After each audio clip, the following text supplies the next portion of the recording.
Well, here to weigh in is Brianna Lyman, the Federalist correspondent, and Rich Zeoli, radio host of The Rich Zeoli Show. Rich, he's not going to be full-on MAGA, but I have a bet that he'll probably keep wearing the hoodie, which I very much like. John Fetterman, never disappointing there. Kaylee, the hoodie is his cover. That's why everybody doesn't take him seriously, because of the hoodie and the shorts. But he has changed a lot politically because he's smart. You know, people don't realize he went to Harvard. He gets it. Trump crushed it in Pennsylvania. And he was a Bernie Sanders socialist. So when he says the party hasn't changed, or I haven't changed, the party has changed, no. Fetterman has completely changed because he's got to do what he's got to do to win Pennsylvania. But unlike Gavin Newsom, who's so swarmy with the hair and everything, Fetterman gets away with it because he looks like a goofball with the shorts and the hoodie. So that's his whole act. And then people go, oh, he must be sincere. He's not sincere. He's smart. He knows this is what he has to do in Pennsylvania. Yeah, you know, everyone talks about Gavin Newsom's hair. I got to tell you, as a woman, I would choose John Fetterman over Gavin Newsom any day, Brianna. But Brianna, who would have thought that John Fetterman's tweet would be controversial these days? This parade is comprised of our sons, daughters, mothers, fathers, the very best of us. Regardless of your politics, it's appropriate to celebrate the 250 years of sacrifice, dedication, and service.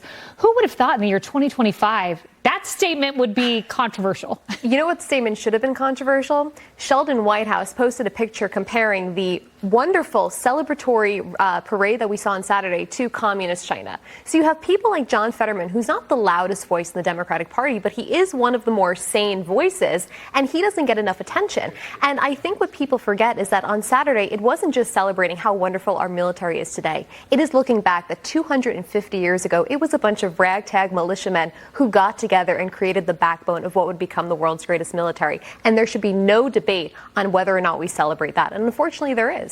Rich, you know, I worked at the RNC, and it was under Ronna McDaniel, and there was unified purpose at the RNC. And even when you had to do a postmortem, there was unified purpose, everyone on the same team.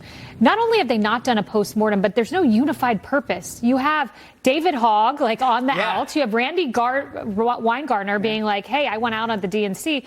So how do you do a postmortem without a unified purpose? And Kaylee, this is the problem. Their base is the problem, because the base is full of lunatics. They really are.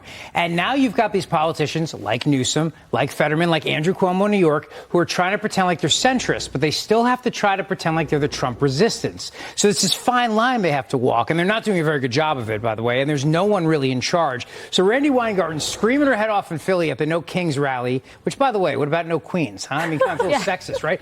And then there's no one to rein them in. My bet, though, is that lane to say I'm the centrist Democrat, I'm the Bill Clinton 1992 Democrat, that lane is about to get very crowded very quickly. Interesting. Well, I have to ask you, Brianna, would you choose John Fetterman, or would you choose Gavin Newsom, or none of the above? I would go with none of the above. I'd obviously like a Republican. But I think, to Rich's point, the problem Democrats face right now is they are so committed to this ideological purity that they cannot stand any kind of debate or discussion. And when you get down to the core of it, the problem becomes, how then do they win an election when they can't stand half the country and they can't have a regular debate or a conversation? How do you govern 330 million people that you don't agree with and that you're not willing to hear out? And so, going back to John Fetterman, he may not be leaving the Democratic Party. He may say the Democratic Party's changed, but he's certainly standing in the doorway saying, what has happened to us? Rich, I do want to ask you about that Bill Clinton lane, because you mentioned it's going to get crowded. Yeah. But Gavin Newsom kind of tiptoed in that lane by changing on the transgender and sports issue, but then leaned all the way back to the left when he decided he needed to win the base and lean into the riots. So it's going to get crowded, but yet they still have to cater to this far left flank in order to survive a 2028 Democratic primary. Yes, except, unlike the Republican Party, of which we've all been part of for a long time, not you as long, but the Democrat Party controls everything. They control the entire process. Look, they stopped Bernie Sanders in 2016. They stopped him in 20. They gave us Joe Biden. They gave them Joe Biden. In 2024, there was a closed convention, right? Kamala Harris, there was no open primary, period.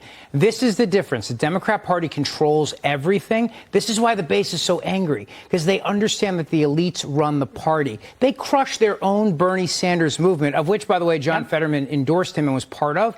But as long as the elites control the party, that's how they'll end up with one of these fake centrist candidates, Kaylee. No doubt about it. Remember, not a single Democratic voter cast their ballot for Kamala Harris to be the nominee. So there you have it. Brianna, Rich, thank you.